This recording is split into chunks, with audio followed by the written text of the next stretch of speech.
Hey guys, welcome back to my channel. I'm Stefan, and in this video I want to give you a review of two of the most popular kind of first generation piano methods, Thompson versus Schaum. Don't forget to subscribe if you haven't already done so, and if you like what you see, give this video a thumbs up. I also offer online piano lessons. If you're looking for one, there's going to be information in the description below. It's time for another piano method review. I've done quite a few in the past, but I haven't done these two yet against each other. And the reason why I'm putting them against each other because they came out around the same time and people in the olden days used them side by side, sometimes both at the same time. And when I go onto piano forums, most of the questions I see are which one is better, Schaum or Thompson, which one is harder, which one would work better. So let's start at the very beginning. What are these? Thompson's modern course, which looks like that, has 5 levels. They are all red books. So level 1, 2, 3, 4, and 5, or grade 1, grade 2, 3, 4, and 5. And for very small kids, they also have this one, which is like a pre-book, which is teaching little fingers to play, and after that you can go on to the grade 1 book. And the Schaum, the books are called A, B, C, D, E, F, G, H, and I think H is the hardest, and they have something called After H, book 1 and book 2. And again, if this one is too hard for a child, they can start on the pre-A green book, which is very similar to that one. So what you need to know about these piano books or methods is that they came out in the late 1930s, early 1940s, so a very long time ago, 90 years ago, and piano teaching has changed a lot in the past 50 years, even in the past 20 years, since internet has been around. And just look at YouTube, how many videos you see when people play with these animated things and other people watch them and learn that way. And there are lots of apps like Simple Piano and Flow Keys and all of that. So we learn piano very differently now than we did 100 years ago. And also piano is available now to a whole lot more people than it used to be 100 years ago. You don't need to be rich or born into an upper middle class family to be able to get piano lessons or to learn piano. Maybe piano lessons are still expensive, but everybody can get access to some kind of online resource. So having said that, both of these books came out around that time, and that's usually considered the golden age of piano, the 1920s and 1930s, when piano just became so popular, everybody wanted to play piano, and in order to keep up with the demand of people wanting to learn piano, they had to come up with some method books, because until then, there wasn't so much to go with. Most people learn from someone. If you look at most of the big composers, they learn from their parents. So learning piano at home or as part of private lessons, there wasn't a developed method book series for it. So these two guys kind of wanted to do something that really quickly helped people learn the skills that they need to play classical music.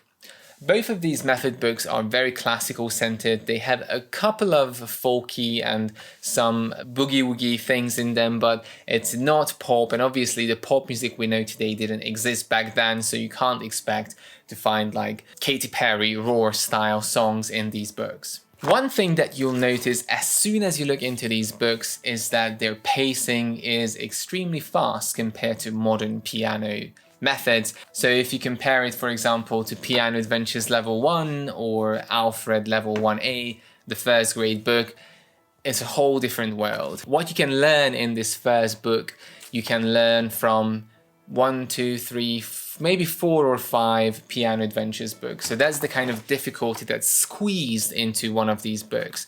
Now, Schaum is very similar in difficulty to John Thompson, but I would say John Thompson is harder. When you get to grade 5 of the John Thompson book, that's equivalent to like grade 8 in ABRSM. Piano Adventures, just to give you an example, level 5 goes up to around grade 2, grade 3 at most, and this one goes up to grade 8. So it goes from nothing to almost like a I don't want to use the word professional, but a very advanced level in today's terms. Now, another thing you'll notice in both of these books, especially in the Thompson, is that the pieces are not always progressive. So you'll find a piece that's quite simple, and then the next piece is going to be 10 times as hard, and then the next one is going to be simpler again, and the next one is very hard again.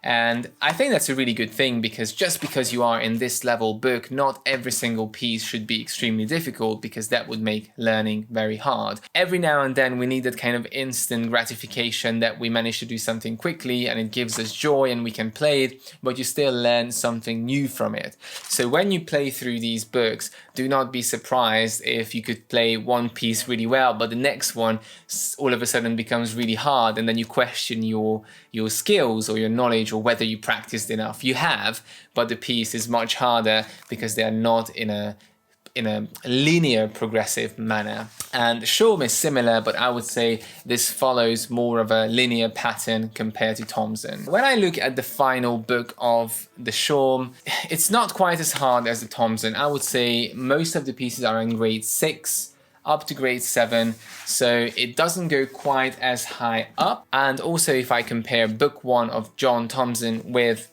the red book of Schaum, I can see that the Schaum is a lot easier and it doesn't cover quite so much as the John Thompson. And you have to bear in mind that the Schaum has A, B, C, D, E, F, G, so 8 basic books. And the Thompson has 5, grade 1, grade 2, 3, 4, and 5, and it still manages to put a lot more difficult music into 5 volumes than this one into 8 volumes. So if you want something that's a bit better paced from these two old series, then the Schaum is going to be much better for you. Now, when it comes to repertoire, both of them obviously are very classical, and the first book of any piano method is not going to be, very well-known tunes. It's going to be mostly made-up pieces to get you started, to start playing the notes. And if you look at the beginning of the Schaum, it already starts playing hands together, some basic melodies, it already has articulation, time signatures, and obviously very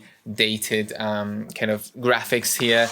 But just a quick note on that, both of these have been re-engraved and republished, so the new ones actually look much nicer. Let me show you, this one is a new edition.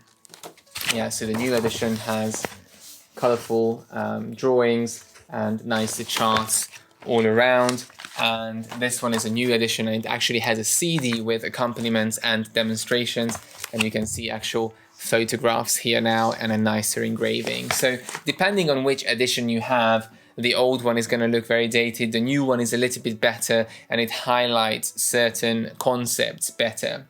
So back to what I was saying, the pieces in the beginning are, very kind of Old MacDonald and Hannah Montana, Crunchy Flakes, Bells Are Ringing, so kind of made up songs that all try to teach you something. And the Schaum has words for every single piece in the first book, which could be very nice if you like singing, but on the other hand, I very much doubt that anyone would recognize any of these songs in 2023, but you can still sing along. In the John Thompson book, however, there are not so many words. Some of the pieces have words, but not so many as in the Schaum.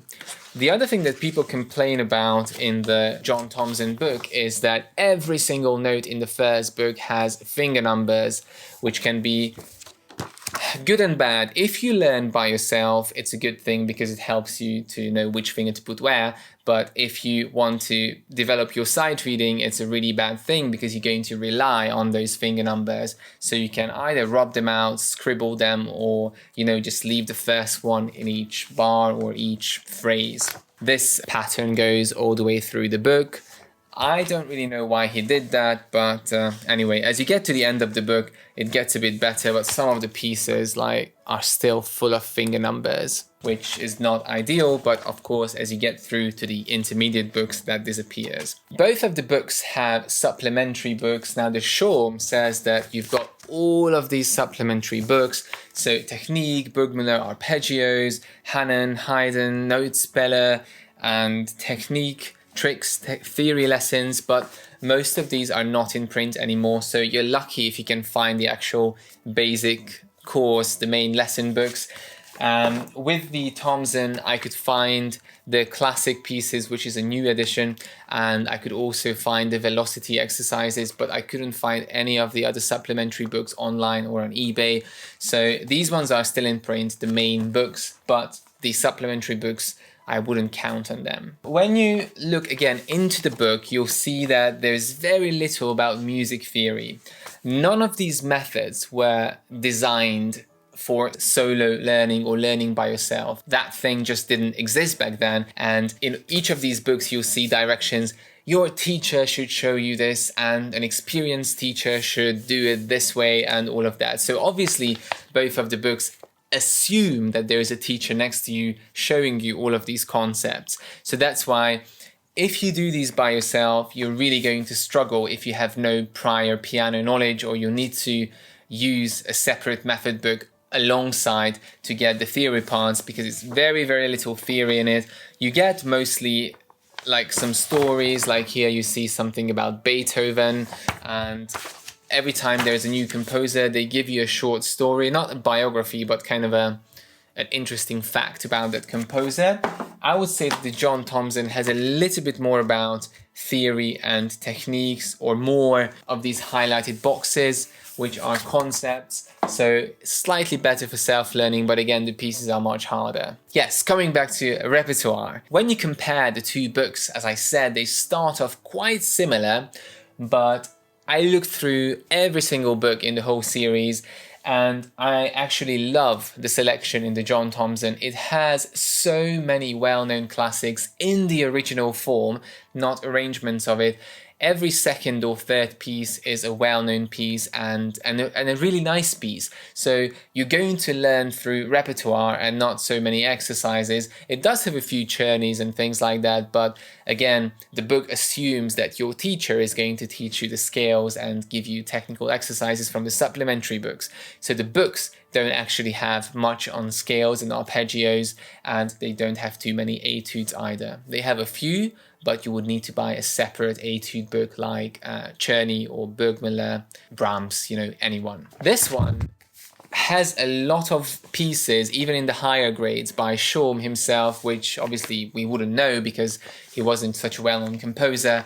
So it has a more 50-50 mix between well-known pieces and his own compositions and adaptations or arrangements of famous pieces.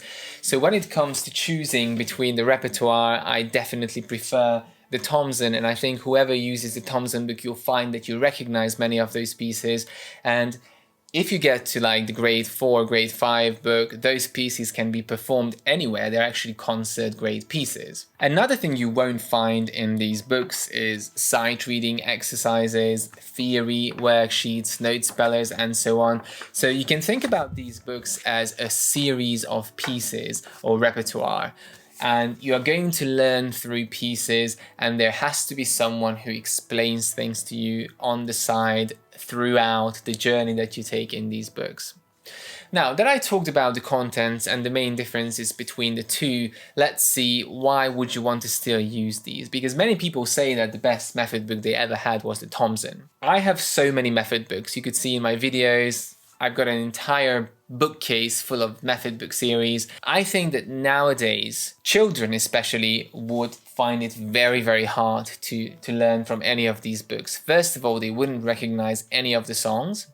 Second, they go so fast, the pacing is so fast, and the method is very outdated, and I don't think that children nowadays have the same kind of discipline and the same kind of commitment that they had 100 years ago when they had to do something. Many of the kids that I teach nowadays, for example, Monday they have ballet, Tuesday they have gymnastics, Wednesday they have violin lessons, Thursday they have piano lessons, Friday they have computing club, Saturday they have football club or basketball, and Sunday they have an art class. So they do so much that you can't expect them to practice 2-3 hours of piano and then do 2-3 hours of dancing practice and all of that every single day. Many people, not just kids but adults as well, play piano as a hobby these days, and they don't necessarily want to become professional musicians, or they don't necessarily aim for 99% accuracy when they they play.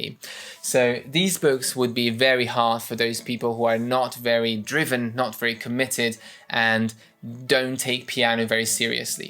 However, if you are a student or you have students who are very driven and spend a lot of time practicing, then the John Thompson book, I think, is a really good one because it has a huge selection of very well-known pieces, a lot of different genres within classical music, but also some other ones. And it takes you from a very basic level to a very, very advanced level. And the pacing is very good for someone who learns very quickly and practices a lot. As I said, none of these books were created for solo learning. So if you're watching this video and you're trying to figure out which book to use to learn piano by yourself, I would say neither. And probably try to choose something more modern like Alfred's Adult or Piano Adventures, even though they're going to go much slower and many of the pieces are not, from the classical repertoire. It's going to be much easier to follow by yourself without a teacher. Now, what happened later on, if you look at method books from the 80s and 90s, like Piano Adventures, Alfred and Bastian, all of those have something in common. They started to put a huge emphasis on chords. They spend like an entire chapter on, this is the C major chord. Let's play 50 songs with the C major chord. Then this is the G7 chord. And that kind of thing you will not find in any of these two books. They do mention chords and inversions, but in a very classical way. They don't think of chords as in a pop mindset that the left hand is playing the chords and the right hand is playing melody. Here you will develop a very classical technique, a very classical style, and you're going to work through very classical repertoire, which is all about the two hands working together and both of them having the same amount of difficulty. So if you want to play pop music as well, and if you want to just play, easier pieces which sound rich, you can only get that richness by playing chords and melody. If you just play very simple melodies in the beginning, that's never going to sound as rich as when you play chords.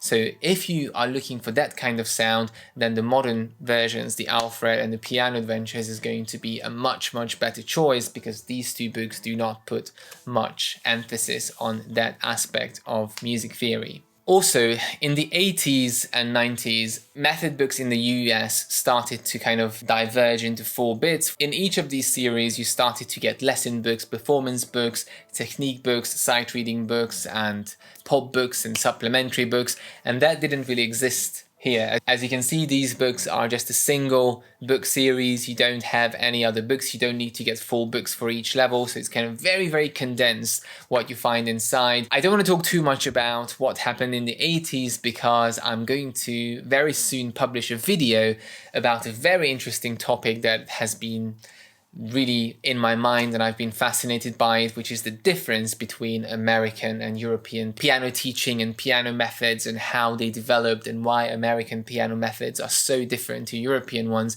and how people learn piano in Europe and in America. If you'd like to support my work here on YouTube, go and check out my Patreon account. For my current Patreon supporters, thank you very much for showing your support for this channel. Don't forget to subscribe and see you soon.